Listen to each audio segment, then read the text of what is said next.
बिस्मिल्लाहिर्रहमानिर्रहीम।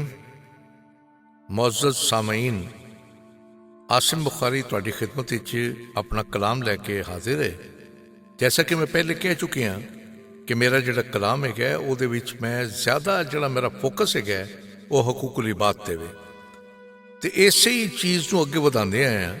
यह जिहड़ी मैं नज़म पेश करन लगा इहदा उनवान है प्रधान, यानी वड्डा उच्चा।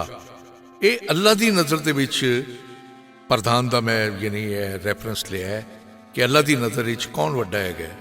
साडा नबी पाक सल्लल्लाहु अलैहि वसल्लम का भी है ना कि किसी गोरे नूं किसी काले ते किसी अरबी नूं किसी अजमी ते फौकीयत नहीं, फौकीयत है तो तकवा ते परहेजगारी ते वे।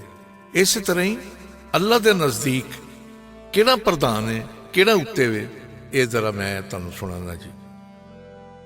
ना कोई इत्थे नाई जुलाहा, ना कोई तरखान, ना कोई इत्थे अरबी अजमी, ना कोई अफगान, ना कोई इत्थे मलक टिवाणा, ना कोई आवान, ना कोई इत्थे सैयद वस्ता, ना वस्ते कोई खान, ना कोई इत्थे ताकत वाला, ना कोई पलवान, ना कोई इत्थे वड्डा छोटा, ना कोई भगवान।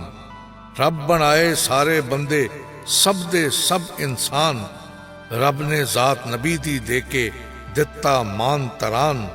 रब दे बंदियां नूं जो देवे थोड़ा जिहा भी मान, रब दे नेड़े होंदा ओही बंदियां विच प्रधान। यानी अल्लाह दी मखलूक नूं, अल्लाह दे बंदियां नूं जिहड़ा भी प्यार दिंदा है वो अल्लाह तबारक तआला दे नज़दीक ओही उच्चे मरतबे ते फायज हुंदा है।